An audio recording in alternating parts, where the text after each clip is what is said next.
안녕하세요. 제가 살다 살다 이런 글을 쓰게 될 줄은 꿈에도 몰랐네요. 저는 딸 2명을 키우고 있는 아이 아빠입니다. 하지만 저는 아내가 없어요. 왜냐하면 아내는 집을 나갔거든요. 거의 10여 년 전으로 돌아가야 할 거예요. 그 이야기를 하려면요. 아내와 저는 20살에 만났습니다. 불같은 사랑을 하고 서로에게 빠져서 결혼에 꼴이 나게 되었어요. 네, 물론 혼전 임신이었죠. 처음에는 아내가 임신했다는 이야기를 듣고 마음이 굉장히 무겁기도 하고 편치 않았어요. 내가 어떻게 해야지 이 여자를 먹여 살리고 우리 가족을 책임질 수 있을지에 대해서 자신이 없었거든요. 여보, 내가 직장도 없고 능력도 없지만 어떤 일이 있어도 당신이랑 우리 딸만큼은 지켜낼 거야. 나도 오빠 믿어. 나도 오빠가 노력하는 만큼 열심히 노력할게. 나 정말로 장담할 수 있어. 오빠를 평생 사랑하겠다고. 하지만 그 사랑 약속은 오래가지 못했습니다. 첫째를 낳고 얼마 지나지 않아서 둘째가 생겼고, 갑자기 아이가 2명이나 생겼기에 경제적으로 무척이나 힘들었어요. 저희 집이 넉넉하지 않았기 때문에 제가 할 수 있는 것은 아르바이트 뿐이었습니다. 우연히 일하게 된 고깃집 아르바이트에서 좋은 사장님을 만나게 되었고, 제가 거기서 일도 배우고 상대적으로 높은 시급을 받으면서 직원처럼 일하게 되었지요. 여보, 이번에 사장님이 월급 올려준다고는 했는데 정말 쉽지가 않네. 미안해. 내가 더 돈 많이 벌어와야 했는데 그러지 못해서. 나름대로 최선을 다하고 있는데 이번 달에 기저귀랑 분유값도 힘들겠다. 일단 대리운전이라도 해서 어떻게든 아이 분유값은 마련해 줄게. 알겠어, 오빠. 그런데 조금씩 아내의 행동이 변하는 게 느껴졌어요. 어디서 난지 모르겠는 비싸 보이는 옷들, 그리고 저에게 생활비를 안 받아도 아이들 기저귀나 분유를 턱턱 사오고, 저는 아내가 저 몰래 일하는 줄로만 알고 있었습니다. 하지만 아이가 3살이 되었을 때 저는 알게 되었지요. 아내가 저 몰래 남자를 만나고 있었다는 것을요. 아내가 유부녀인 것을 안 그 남자는 아내에게 경제적 지원을 해준 거였어요. 당신, 왜 나 몰래 남자 만나? 내가 모를 것 같아? 애가 지금 3살인데, 왜 불륜을 저질러? 내가 말했잖아. 조금만 더 기다리면 내가 성공해서 잘해주겠다고. 어떻게 나를 배신할 수 있어? 나 하루에 4시간 자면서 일해. 그 사이에 나 몰래 불륜 저지른 거라고? 그럼 당신이 돈 많이 벌어오든가. 나는 언제까지 이렇게 구질구질하게 살아야 하는데? 애들 분유 살 때도 돈 때문에 벌벌거리고. 나는 그런 내가 너무 싫어. 고통스럽다고. 이렇게 살기 싫어. 이렇게 살 바에 그냥 죽는 게 나을 것 같다는 생각을 해. 나도 살고 싶어. 나도 살고 싶다고. 애들 키우는 것도 너무 힘들어. 그냥 옥상에 올라가서 확 떨어지고 싶어. 너무 힘들어. 아내의 감정적인 말에 저는 아무 말도 하지 못했습니다. 고개가 절로 숙여졌어요. 사실 아내의 말에 틀린 말은 없었어요. 제가 돈을 못 벌어서 아이들 키우는데 지장이 있는 것은 사실이었고, 애들 먹여 살리는 것도 힘든 상황이었으니까요. 좋은 아빠는 아니었지요. 그래도 착한 아빠, 책임감이 있는 아빠가 되려고 매일 3탕이나 뛰면서 일을 했는데 돌아오는 것은 아내의 불륜. 그렇게 다툰 이후로 아내는 집을 나갔고, 저는 딸 2명을 등에 업고 일을 할 수밖에 없었습니다. 다행히 막내는 시설에서 돌봐주어서 제가 크게 신경을 안 써도 되었지만, 그래도 너무나도 고통스러운 것은 어쩔 수 없는 사실이었습니다. 사정을 알게 된 고깃집 사장님이 진모야, 너 돈 좀 모아둔 거 있지? 너도 자식이 2명인데 언제까지 알바만 할 수 없잖아. 내가 신림 쪽에 고깃집을 하나 더 창업하려고 하는데 네가 거기 가서 매니저로 일해라. 그리고 시간 지나서 네가 지분 투자하면 같이 운영하는 걸로 그렇게 하자. 정말이에요? 정말이죠? 감사합니다. 정말 감사합니다. 사장님이 제안한 것은 정말로 파격적이었어요. 저는 신림역에 새로 오픈한 고깃집에 가서 최선을 다해서 일했습니다. 손님들이 최대한 맛있는 고기를 드시게 하기 위해서 고기 굽는 법도 엄청 노력하고 고깃집에 올라가는 반찬들도 제가 다 연구했습니다.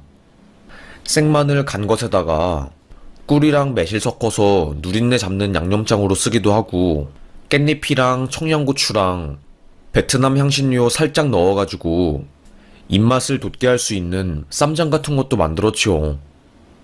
그곳에서 거의 한 5년 넘게 일했을 때 사장님께서 몸이 안 좋아지셨고 그때 저에게 인수를 제안했어요. 너는 나랑 일한 지도 오래되었고 그래서 너에게 인수를 해주면 내가 걱정이 없을 것 같다. 사장님의 배려 덕분에 저는 권리금이랑 보증금 정도만 내고 가게를 전부 인수받게 되었습니다. 거의 로또와도 같았어요. 딸 둘 키우기에 상황이 더 나아진 것이었죠. 그렇게 딸내미들은 그래도 건강하게 잘 크게 되었고 저도 한시름 놓을 수 있었어요. 애들이 어느 정도 자라니까 심적으로 힘들고 공허하더라고요. 참, 자식 키우는 게 쉬운 일이 아니구나. 영원히 내 품에 있을 것 같은 애들도 이제는 훌쩍 커서 내 품을 떠나버리고 뭐 때문에 이렇게 열심히 진땀을 뺀지 모르겠네. 솔직히 말해서 이제는 좀 외롭다. 아니, 더 솔직히 말해서 고독하다. 저는 중년 남자의 고독함에 빠져서 매일을 허우적거렸어요. 먹지도 않은 술을 입에 대고 입맛도 뚝 떨어져서 살도 엄청 빠졌지요. 그때 저희 가게에서 저랑 오랫동안 일한 알바생이 그러더라고요. 사장님, 연애 한번 해보세요. 사모님이랑 헤어진 지도 오래고 애들도 전부 다 커서 따로 살고 있으니까 이제는 연애 시작해도 되지 않을까요? 에이, 내 주제에 무슨 연애야. 말도 안 되지. 누가 나를 좋아하겠어. 애 2명 딸린 남자에다가 이제는 나이도 많은데. 뭐 내세울 거는 딱 하나 있네. 그나마 경제력이 좀 좋아진 거? 요즘 가게가 잘 돼서 돈 많이 버는 거? 아이 참, 사장님, 자신감 가지세요. 그런 조건들이 사장님이라는 사람을 더 좋게 만드는 거예요. 애들 2명 책임진 사람이었잖아요. 그러니까 혼자서 아이 키운다는 사실은 사장님이 더 책임감 있는 사람으로 보이게끔 해주는 거고, 나이가 많은 것은 진중한 매력이 있다고 볼 수 있으니까 긍정적으로 생각해요. 직원의 말을 듣고 저는 고개를 끄덕였습니다. 너 천사냐? 어떻게 말을 그렇게 이쁘게 해주냐? 하여튼 뭐 그리 말해주니 기분은 좋네. 고맙다. 사장님, 저는 진심이에요. 직원이 저보고 연애를 하라는 말에 순간 혼란스러워졌지요. 사실 오랫동안 연애하고 싶다는 마음이 있긴 했거든요. 그런데 상황이 있으니까 감히 여자를 만날 생각을 하지 못하고 있었거든요. 그러면 직원 말대로 정말로 조금씩 연애 시장에 뛰어들어 볼까? 그런데 호랑이도 제 말하면 온다고 저희 가게에 굉장히 어린 20대 초반 아이가 아르바이트생으로 들어오게 되었습니다. 그 아이 때문에 제 인생이 뒤집어지고 저희 고깃집이 난리 나고 정말 역대급 일이 생겼죠. 그 아이는 굉장히 예뻤어요. 쌍꺼풀은 없지만 빨려 들어갈 것만 같은 깊은 눈, 그리고 오똑한 코에 생기 있는 입술은 눈길을 끌었지요. 그리고 성격도 활발했어요. 자세히 들어보니까 할머니랑 함께 살다가 할머니가 돌아가신 이후로 혼자 살게 되면서 이런저런 알바를 섭렵한 것처럼 보이더라고요. 처음부터 그 아이가 여자로 보이는 것은 아니었어요. 저도 양심이라는 게 있는 사람이었으니까요. 그런데 손님들이 사장님, 알바생 잘 뽑았네.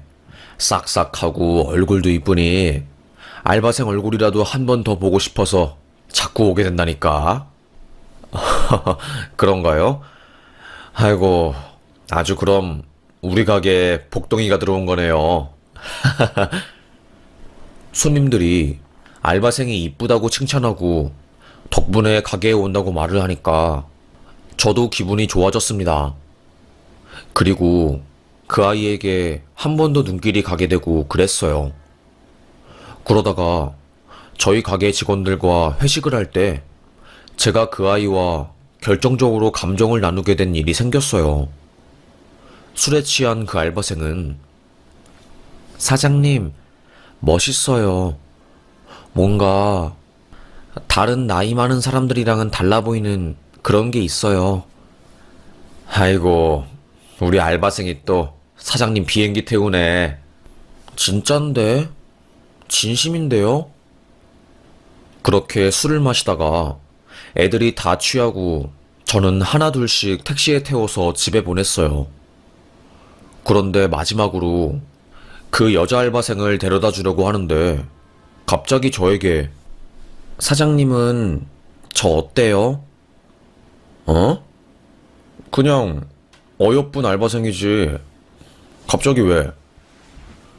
저는 사장님이 남자로 느껴지는데 술 마셔서 이렇게 말하는 거 아니에요. 오랫동안 고민했어요.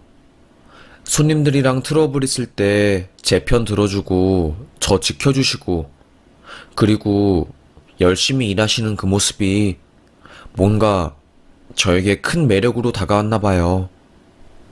그리고 제 볼에 뽀뽀를 한 거였습니다. 저는 깜짝 놀랐어요. 너무 놀라서 아무런 말도 못했고 온몸이 굳어지는 듯한 그런 기분이 들었죠. 뭐야? 그렇게 다음날 그 알바생은 아무렇지 않게 출근해서 일을 했습니다. 저는 설마 기억 못하는 건가? 술 취해서 실수로 한 행동이겠지? 뭔가 마음이 찝찝하고 무거웠어요. 어떻게 해야 할지 잘 모르겠는 그런 상황이었는데 그날 저녁에 사장님 생각해 보셨어요? 뭘 생각해봐? 제가 어제 고백했잖아요. 그 알바생은 어젯밤 자기가 말한 것들을 다 기억하고 있었던 겁니다. 순간 저는 패닉이 왔었죠. 아, 너 정말로 그거 진심이야? 괜찮겠어? 대체 내가 왜 좋은 거야? 그냥 나는 애 딸린 유부남의 고깃집 사장, 그 이상, 그 이하도 아닌데. 그래서 좋다고요. 그러니까 좋다고요. 그 아이의 당돌한 고백에 저는 어떻게 할 줄을 몰라 했습니다. 엄청 당황했던 것 같아요. 그러다가 그 아이가 먼저 저에게 입맞춤을 하게 되었고, 저도 이성의 끈을 놓으면서 그때부터 연애를 시작하게 되었어요. 저를 있는 그대로 바라봐주는 그녀. 나이도 어린데 생각은 성숙하고 저라는 사람을 이해해주니까 너무나도 행복하더라고요. 아, 이게 정말로 사랑받는 기분이구나. 이런 기분이구나. 그래서 저는 그 아이에게 하늘의 별이라도 따다주고 싶었어요. 제가 해줄 수 있는 모든 것들은 다 해주고 싶다는 생각이 강하게 들었죠. 그래서 주말이면 그 아이와 함께 마트에 가서 장을 보고 반찬 같은 거를 사서 그 아이 냉장고에 채워주고 배가 고프면 바로 달려가서 밥도 해주고 뭐 거의 남자판 우렁각시처럼 살았습니다. 그러다가 재혼 이야기가 나오게 되었고 그 아이가 나도 할머니 돌아가시고 나서 외로웠어. 사장님, 아니, 오빠랑 함께 살고 싶어. 오빠 자식들만 허락해주면. 저는 그때 결심했죠. 그래, 이렇게 이 여자가 나를 믿고 사랑해주는데 나도 자식들에게 용기를 내야지. 아빠, 여자친구 생겼다고 재혼 허락해달라고. 자식과 비슷한 나이대인 사람을 여자친구로 데리고 온다는 것에 대한 죄책감, 그리고 양심에 찔리는 것 같은 그런 기분이 들었지만, 그때는 사랑이 우선이었습니다. 이 사람을 위해서라면 불구덩이에도 뛰어들 수 있다는 그런 확신이 들었어요. 그렇게 저는 자식들에게 말했어요. 아빠, 여자친구 생겼다.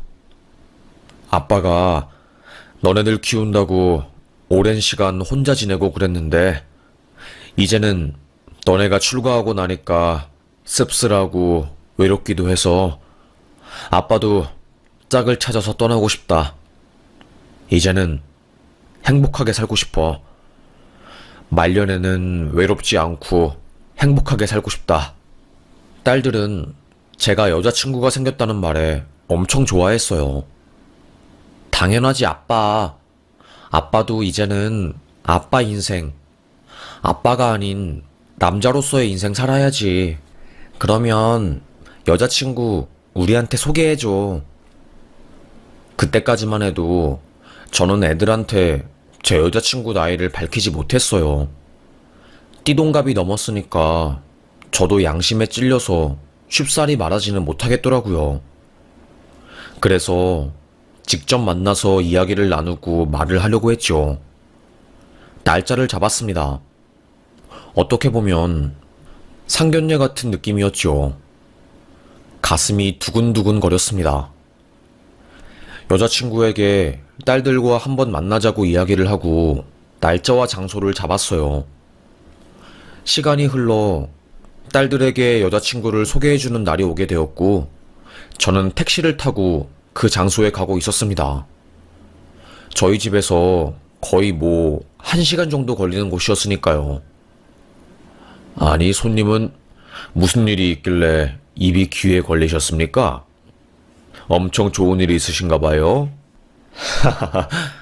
나이 불혹 앞두고 새장가가게 생겨가지고 제가 아주 신이 났나 봅니다. 그게 티가 나나 봐요. 그럼요. 제가 운전하면서 얼마나 많은 손님들을 보는데 이제는 얼굴만 봐도 느낌이 딱 옵니다. 어떤 손님은 근심 걱정으로 가득 찬 얼굴, 어떤 손님은 화로 가득 찬 얼굴. 제가 이제는 관상학 박사를 해도 될 정도로 얼굴만 봐도 딱 느낌이 와요. 그런데 오늘 제가 딸들을 만나러 가는데 여자친구가 딸들이랑 나이 차이가 많이 나지 않아서 걱정이네요. 아이고, 나이 차이가 손님이랑 많이 나시나 보네요. 매력이 얼마나 넘치시길래 어린 여자분이. 아유, 이거 아닙니다. 그런데 웃음이 나오는 건 어쩔 수가 없네요. 여자친구 얼굴 보여드릴까요? 팔불출 같긴 한데. 핸드폰을 꺼내서 그 택시기사한테 여자친구 얼굴을 보여준 순간 환하게 웃던 택시기사 얼굴이 어둡게 변하는 겁니다. 손님이 만나는 여자가 이 여자라고요? 네.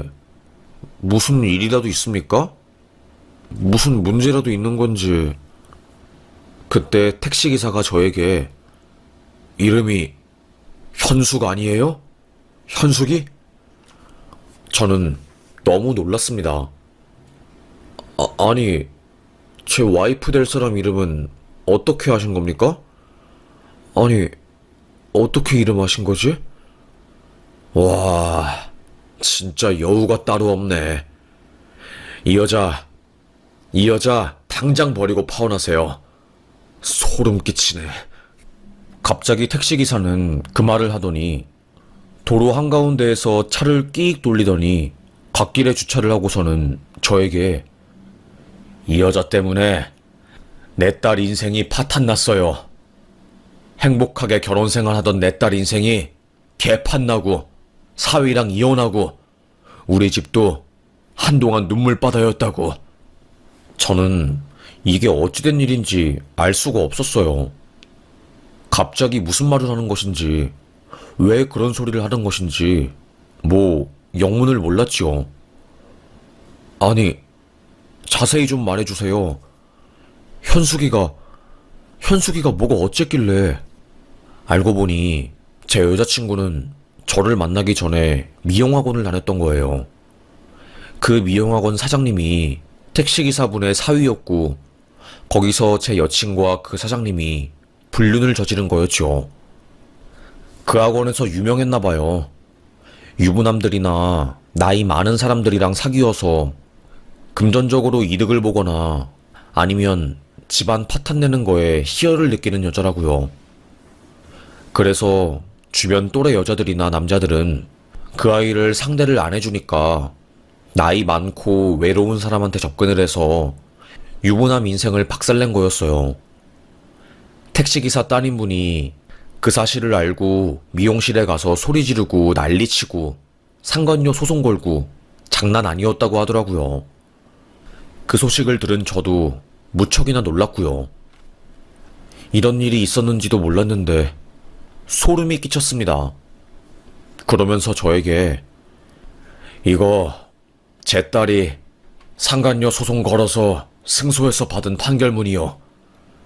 이때 나온 위자료 2천만 원도 내 사위가 대신 내주고 아주 어처구니 없어가지고 내가 화병으로 한의원 가서 약 받아 먹고 난리도 아니었습니다.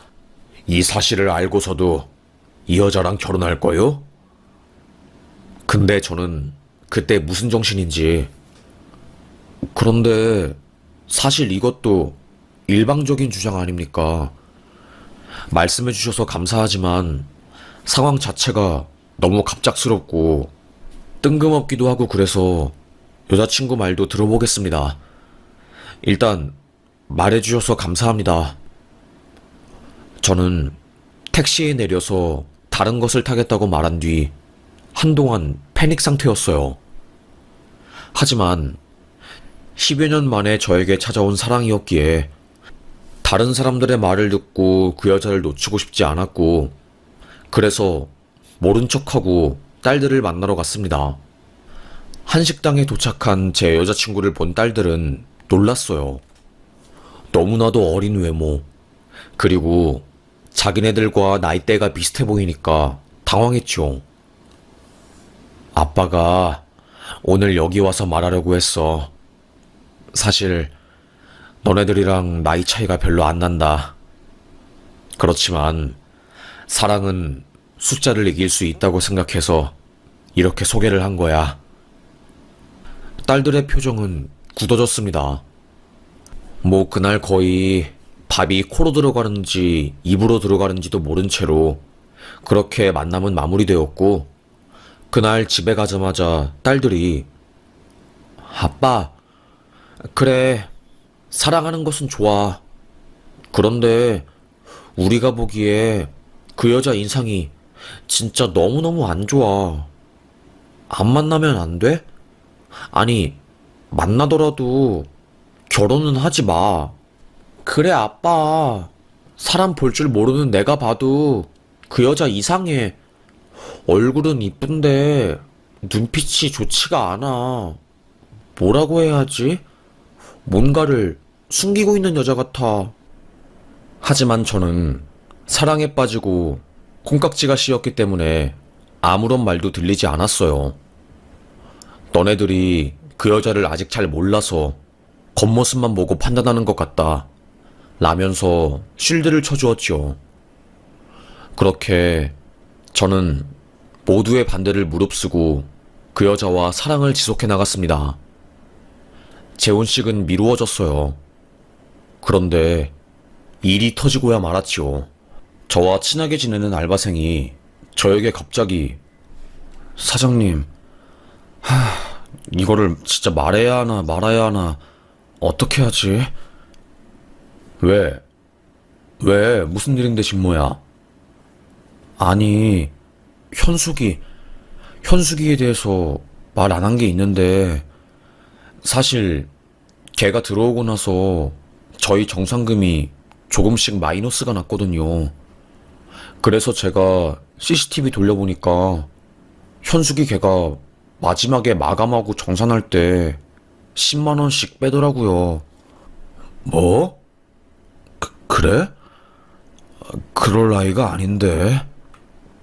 네, 저도 현숙이랑 사장님이 진지하게 만나고 있다는 것을 알고 있으니까 이 상황을 그냥 부정하려고 했는데 안 되겠더라고요. 그래서 그냥 참았는데 이제는 안 될 것 같아요. 어젯밤에 현숙이랑 술 마시는데 현숙이가 저에게 갑자기 뽀뽀했어요. 제가 좋다면서요. 그 말을 들은 순간 저는 패닉이 왔어요. 한번 바람 피우는 여자는 그 버릇을 고치기 힘들다더니 사장인 저랑 재혼을 약속하고서도 가게에 있는 돈을 훔치고 알바생들한테 스킨십하고 양다리를 걸치려고 한 거였습니다. 결국 저는 참을 수 없었어요. 여자친구를 불렀지요. 내가 이런 말 하기 싫었는데 예전에 너 상간녀 소송 걸린 적 있니? 라고 물으니까 여자친구는 엄청 당황했습니다. 아니, 그게 무슨 소리야? 진심으로 말하는 건데 오해야. 아니라고. 소송 걸린 적은 있지만 나 진짜로 억울해. 정말로. 억울해? 그러면 왜 어젯밤에 술 마시고 진모한테 뽀뽀하고 숙박업소 가자고 하고 그동안 나 몰래 가게에서 돈 빼돌렸어? 제가 이 말을 하니까 그 여자는 아무 말도 못하더라고요. 나에게 오랜만에 찾아온 사랑이라서 내가 널 믿고 온 마음을 다 주려고 했는데 거짓말이었구나. 됐다. 우리 만나지 말자. 아니, 오빠. 오해라고. 아니라고. 그냥 어젯밤 일은 내가 술 마시고 실수한 거고 상간녀 소송은 진짜로 나도 억울해. 유부남인지 모르고 만난 거라고. 하지만 저는 그녀의 변명이 들리지 않았어요. 그렇게 그날 그녀와 헤어졌습니다. 딸들에게도 말했지요. 딸들, 너네들 눈이 정확하다. 아빠 그 아이와 헤어졌어. 지금 생각해보니까 잘한 일 같아. 아빠, 잘했어. 더 좋은 여자 만날 수 있을 거야. 오늘 우리가 아빠 가게 놀러 갈게. 마감하고 나서 아빠 가게에서 술 한잔 마시자. 딸들이 오랜만에 가게에 놀러 온다니까 신이 났습니다. 안 그래도 그날은 가게 휴무날이었고 그 전날 깨끗하게 청소를 했기 때문에 저는 밤 11시쯤에 거기에 갔어요. 딸들과 만나서 가게에 들어갔지요. 그런데 가게 문을 연 순간 누군가 가게 안에서 움직이는 소리가 들리는 겁니다. 뭐야? 방금 안에 누가 움직이는 소리 들리지 않았어, 아빠? 이상하다.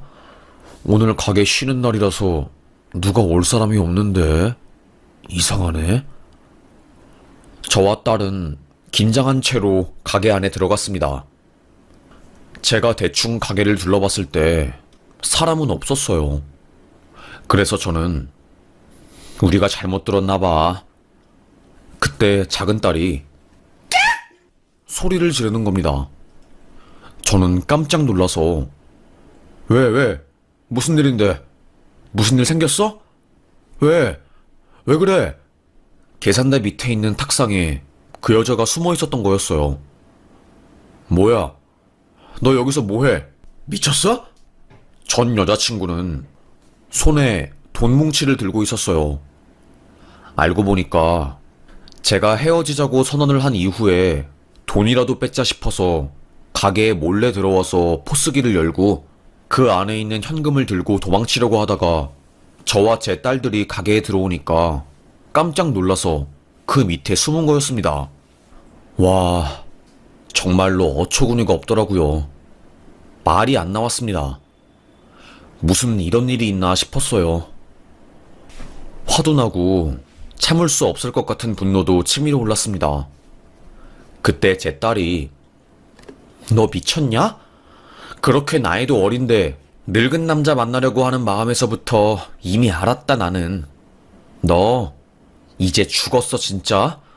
한 성격하는 제 딸이 그 여자 머리채를 잡고 빙빙 돌렸어요. 막내딸도 네가 뭔데 우리 아빠한테 접근해서 우리 아빠 인생 파탄 내려고 해? 우리 아빠는 딸들이 지켜. 언니와 함께 합심해서 그 여자 머리채를 잡고 진짜 머리가 온통 빠질 것처럼 뜯고 난리를 쳤어요. 저는 애들아 그만해라. 이제 경찰 불러야겠다. 도둑질을 했으니까 벌을 받아야지. 경찰을 불렀고 경찰은 그 여자를 서로 데리고 가서 조사를 했어요. 모든 모습이 CCTV에 찍혔으니 발뺌을 할 수도 없었지요. 진짜 짜증나네. 전 여친은 조사를 받으면서 나지막이 욕을 했습니다. 숨겨진 본성이 나온 거였지요. 놀랍지도 않았어요. 나중에 알고 보니까 전 여자친구는 할머니가 돌아가시고 나서 돈을 벌려고 알바를 하다가 그 전 알바 가게에서 사장님들이랑 그렇고 그런 불건전한 관계를 맺어서 경제적으로 도움을 받았나 봐요. 그러면서 유부남들이랑 바람 피우고 경제적인 지원을 받고 그런 거에 중독이 되어서 저에게도 그런 짓을 한 거였죠. 그렇게 그날 딸들에게 머리채 잡힌 전 여친은 저랑 완전히 끝나게 되었어요. 그리고 나중에 이야기를 들어보니까 저랑 헤어진 이후에도 다른 알바 가게에 들어가서 다른 사장이랑 연애를 하다가 그 사장 아내한테 딱 걸렸다고 하더라고요. 사장님, 그거 들으셨어요? 현숙이 반찬 가게 사장님들이랑 불륜 저지르다가 거기 사모님한테 딱 걸려가지고 알몸으로 머리에 김치찌개 뒤집어 쓰고 진짜로 난리도 아니었어요. 사람들 다 쳐다보고 망신 제대로 당했다니까요. 그 사모님 성격이 장난 아니어서 사람 잘못 건든 거죠. 그래? 나야 잘 됐네. 손에 피 한 방울 안 묻히고 복수하게 된 거니까. 세상에. 그렇게 순수하고 순박한 얼굴을 가지고 어떻게 그런 더러운 짓을 하고 다니니? 진모야, 네 덕분에 내가 살았다. 아니에요. 저 말고도 택시기사 아저씨가 말해줬다면서요. 아유, 진짜 현숙이 그 애는 나이도 어린데 왜 그렇게 막장 인생을 살려고 하는 건지 이해가 안 돼요. 좀 착하게 살면 좋을 텐데. 저도 공감하는 바였습니다. 그렇게 전 여자친구는 저랑 헤어진 이후에도 불륜을 저질러서 소송당하고 위자료 내고 그런 막장 인생을 살게 되었다고 하더라고요. 아빠, 외로워도 사람 가려서 사귀어야 해. 아빠는 순수하고 착해 보여서 이상한 여자들이 들러붙을 가능성이 많아. 아이고, 우리 딸들이 아빠보다 더 현명하네. 미안해, 딸들. 괜히 아빠 때문에 걱정하고. 미안하다, 정말로 아빠가. 할 말이 없네. 너무 미안해서. 아니야. 아빠, 우리 걱정은 하지 마. 그렇게 전 한동안 딸들에게 미안하고 그래서 일에만 전념했어요. 그래, 내 주제에 무슨 재혼이야. 그냥 팔자대로 살아야지. 괜히 팔자에 안 맞게 살려고 하다 큰 코 다쳤네. 에이 참. 다시 고깃집 운영에만 전념했습니다. 그런데 그런 저에게도 사랑이 다시 찾아왔어요. 저랑 비슷한 상황에 있는 나이 차이가 많이 나지 않는 그런 사람이었고, 심란한 마음에 절을 다니다가 알게 되었어요. 그렇게 그 여자를 만나서 지금은 행복하고 소소하게 감사한 마음으로 인생을 살고 있답니다. 집신도 제 짝이 있다더니 저에게도 짝이 다 있나 봐요. 이번 일을 겪으면서 깨달은 것은 정말로 최대한 나이 차이 적게 또래들이랑 만나는 게 맞는 거구나 라는 생각을 하게 되었습니다. 너무 나이 차이가 심하게 나거나 재력이나 이런 게 차이가 나면 나중에는 트러블이 나는 것 같아요. 분수대로 사는 게 맞다는 말이 이번 사건을 통해서 뭔지 절절하게 깨닫게 되었습니다. 참 쉽지 않았어요. 하지만 시간이 지나니까 상처는 아물긴 하더라고요. 다시 용기를 내서 사랑을 시작한 저. 이제는 조금 행복한 것 같습니다. 아이들 키우느라 내 젊은 시절 다 보내고 매일 눈물바다에 참으로 많이 힘들었는데 이제는 조금 행복해진 것 같아요. 이렇게 사는 매일이 행복하고 감사하고 그러네요. 여러분도 저의 이야기를 들어주셔서 정말로 감사합니다. 살아보니까 아무리 힘들어도 그 상황을 회피하지 않고 한 발자국씩 나아가려고 하면 다 길이 생기더라고요. 정말 그게 맞는 것 같습니다. 지금도 힘들어서 안 좋은 생각을 하시는 분들이 있을 텐데, 제가 말해드리고 싶은 것은 반드시 봄날은 온다는 거예요. 저도 전처에게 버림받고 또 새로 사귄 여자친구에게 사기당하고 그랬지만, 이제는 좋은 사람 만나서 이쁜 사랑하고 있으니 이 사람을 만나기 위한 여정이었다고 생각하고 있어요. 그렇게 생각을 하니까 마음이 편해지고 감사해요. 그리고 혼자서 아이들 키우는 이 세상의 모든 부모님들께 대단하다고 말하고 싶습니다. 저도 혼자서 딸 둘 키운 아빠였기 때문에 그 고통과 어려움을 아주 잘 알고, 그래서 공감이 되고 저의 이야기들을 꺼내면서 공감을 얻고 싶더라고요. 그래서 많이 노력했네요. 제 이야기를 하면 제가 누군지 알아보는 분들이 있으시겠지만 모른 척하고 넘어가 주세요. 창피하니까요. 평소에 이 채널 영상을 보면서 공감도 되고 사람 사는 이야기가 재밌어서 많이 듣고는 했는데, 저도 용기를 내서 사연을 적어보게 되었습니다. 우리 모두 한 번 사는 인생이니까 힘내서 잘 살아봐요.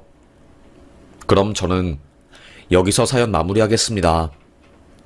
지금까지 들어주셔서 너무너무 감사합니다.